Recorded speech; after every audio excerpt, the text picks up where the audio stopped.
Together, growing in faith, changing communities. Isizwe uJesu Kristo. Namhlanje ithandwa zami ngifisa ukuba sibuke ifundo ibandla engcwele elikatholika elisipha zona njengoba sigubha lomkhosi wokudumisa inkosi yethu uJesu Kristo evukile kwabafileyo. Kunamazwi uNkulunkulu awakhulumayo angithintayo indlela awabeka ngawo lamazwi namhlanje uma ekhuluma encwadini kaJeremiya chapter 23 verse 1 kuya verse 6 uthi wo kubelusi abahlulekile ukunakekela izimvu zedlelo lami baze bazihlakaza. Yangithinta lenkonzo uNkulunkulu ayivezayo yokuthi njengomalusi kunenkonzo uNkulunkulu ayibekile kumina njengomholi, njengomzali. Kunezinto uNkulunkulu angithembayo, angithembile ngazo. Ekugcineni kwakho konke uzongibuza ukuthi ngihambise kanjani, uzongibuza ukuthi ngenze njani, uzongibuza ukuthi ngikwazile yini ukulumela iqiniso. Umbuzo wami oqala engifisa ukuba ngubhekisise kahle ubuza ukuthi njengomzali abantwana bami engihlala nabo, engiphila nabo, bayakwazi yini ukumela iqiniso esabafundisa lona? Njengomngane ngiyakwazi yini ukuba umuntu oneqiniso, ongesilo iphithiphithi elishaya ngale liphinde lishaye ngala? uJesu namhlanje noma uNkulunkulu kunento ebuhlungu ayenzayo, akaphathekanga kahle ngendlela esiziphathe ngayo.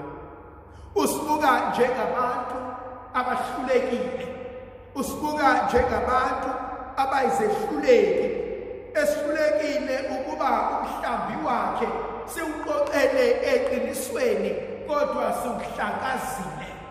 Sibe abantu abahluleke ukwenza lokhu obekuyinjongo kaNkulunkulu.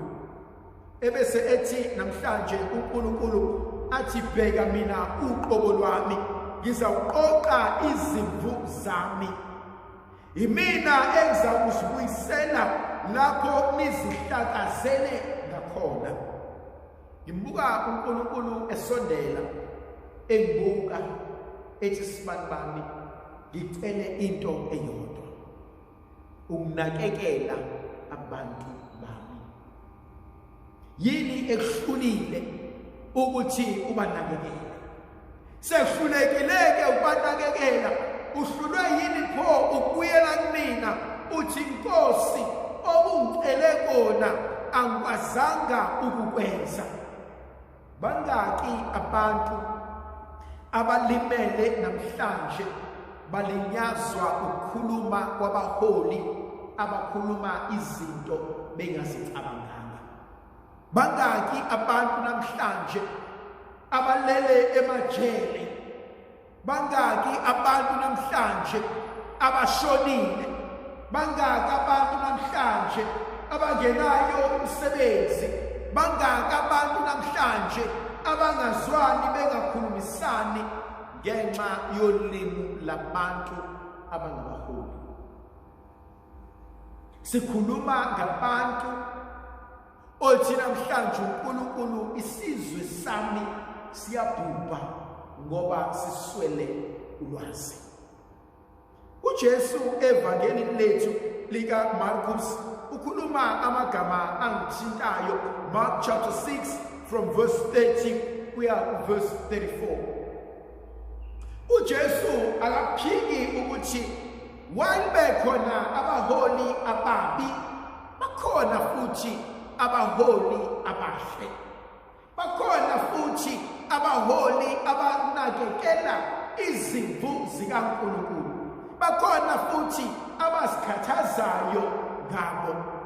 Uthi namhlanje uJesu ngabaholi abahle.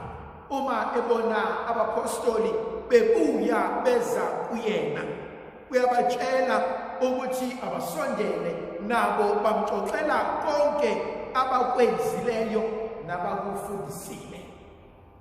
Ifuna ukuhlala kancane lapho. Njengomzali, njengomholi, abantwana bethu bayafunda okuningi kuthina. Okuningi babuka sikwenza bese befuna ukwenza nabo. Okunye bakulalela sikhuluma ebese beyakhuluma nabo. Njengomholi, am I responsible ey'ntweni engizikhulumayo? Am I responsible ezintweni engizenzayo?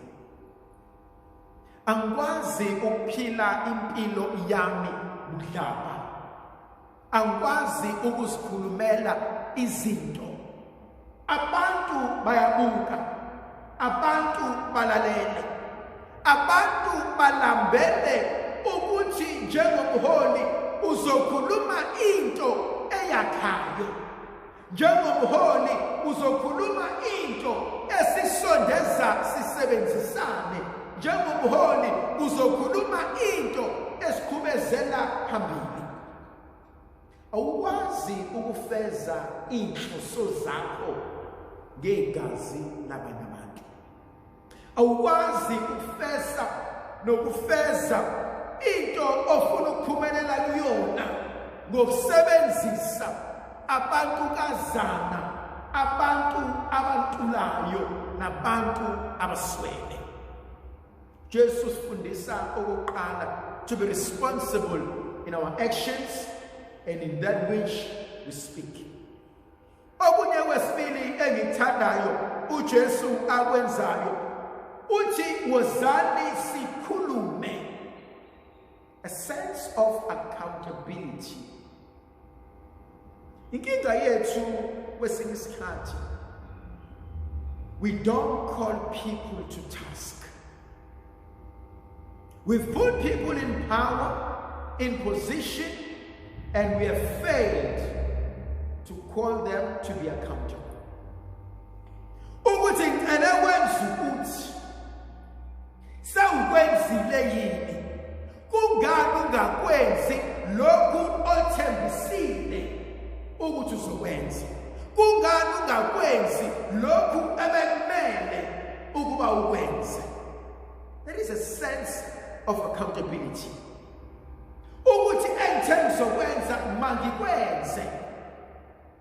And so uJesu ufundisa leyo nkonzo ukuthi asikwazi ukudedela izinto zizenzekele ngoba vele okutaka osibanibani siyabazi ngoba vele laba kanje. No.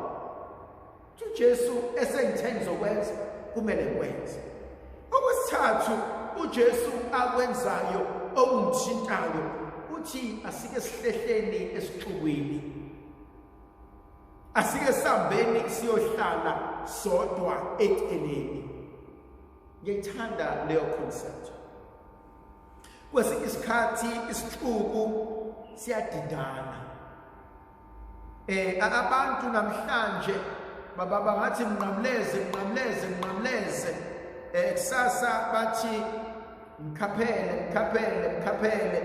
Kusasa bathi siyakuthanda. Kusasa bathi hosana. No leader, akekho umholi ohlakaniphile nophusile okumele ahlezi elalela ukuthi bangaki abantu abamthandayo. uJesu uthi asiyasuke esixukwini kancane ngoba kwesinye isikhathi siyayithatha izinto nezamanga. Akusibo bonke abantu abakwazi ukusitshela amaqiniso. Khona abantu abazomenywa ukuthi bakhulume basitshele esifuna ukubuzwa. Kodwa umuholi ohlakaniphile fanele ngathi ukuhlehla kancane ebese bukusisa kahle isimo ebese ezinuka yena uqobo lwakhe. Ukuthi khona konke lokho okwenzakalayo okushiwoyo mina yikuphi engikwenzile kwaba umthelela. Akwazi njengomholi mangibona umlilo mina ngifike ngithele khona upetrol, kodwa kumele bangibona umlilo ngizame ukuba ngucime. Thandwa zami, abantu abakuthandayo namhlanje kusasa iningi labo liyobe seliphendukele sekuyilona elikhaphelayo. Point enye engiyithandayo uJesu asinikeza yona inkonzo lapho ebonga khona ubuholi obuhle. Wozani sizophumula. Baningi abaholi abenze kahle emndenini, emakhaya, emphakathini, ebandleni nakuhulumeni. It's good to rest, but it's also good ukuthi sibonge imisebenzi emihle eniyenzayo. Ubukhona benu buyawenza umehluko. Ukuthi kukhona amazambane awu-2 noma awu-3 abolile esakeni akusho ukuthi wonke amazambane asebolile. Khona okunye uJesu engibuka ekwenza. Isiqubu siyanda, siyagcwala, ebese uJesu athathe abafundi bakhe ababeke eceleni athi hambani niyophumula. But uJesu uyahamba ayobasebenzela and serve them abakhonze. A good leader is always serving other people. Umholi omuhle yilona ohlezi efuna ukusiza nokwenza izimpilo zabantu zibe ngcono. Angikwazi ukwenza izimpilo zabantu zibe ngcono ngokugeleza kwegazi. Angikwazi ukwenza izimpilo zabantu zibe ngcono ngokudindiliza kwezidumbu phansi emgaqweni. Angikwazi ukwenza izimpilo zabantu zibe ngcono, thousands and thousands of people losing their jobs. Khona okugcina uJesu akwenzayo. Mebabuka uyabahawukela. Bafana nabantu bezimvo ezingenamelusi. I wonder uJesu uma esibuka ekhaya, emndenini, ebuka izwe lethu akadabuki. Ukuthi abantu bami baze bafa abasenamelusi. Abantu bami baze bafa kanti kwenze njani? Esifundweni sethu sesibili kunendaba engiyithandayo uma uPostoli Paul ebhalela ibandla labaseFesu isahluko sesibili uverse 13 kuze kuba uverse 18. Uthi bheka mina ngizofika ngidilize udonga olubahlukanisayo, udonga elwenza ukuba bazondane. Awukwazi ukuba umholi okuhlukanisa abantu, abandlulule abantu ngokwebala, ngokokholo, ngobulili noma ngokwesiko labantu. Awukwazi ukuthi wena abelungu abazonde abamnyama, amakhaladi azonde amandiya. Awukwazi ukuthi uzobona umuntu ebese uthi lona ngoba enjena ukuthi, ngoba emnyama ungumbulali, ngoba elindiya ulisela, ngoba engumlungu uyini nani.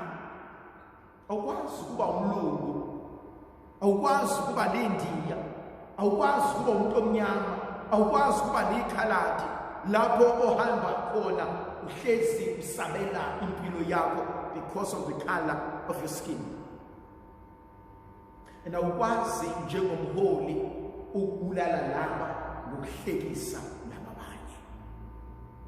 Okugcina ithandwa zami, uJesu mekhuluma ngokuwisa udonga, bafa abantu bakaNkulunkulu. Ngokuhlezi sithi amaZulu, amaXhosa, amaVenda, amaNdiya, uNkulunkulu sibizela entweni eyodwa, sonke singabakhe. Ndlovukazi yezulu mayibe nathi sibuse sizivikele, sikhanyisele isibuse lamandla negrasiya elivela kuNkulunkulu somandla, yena-ke onguyise benendodana nomoya ogcinileyo.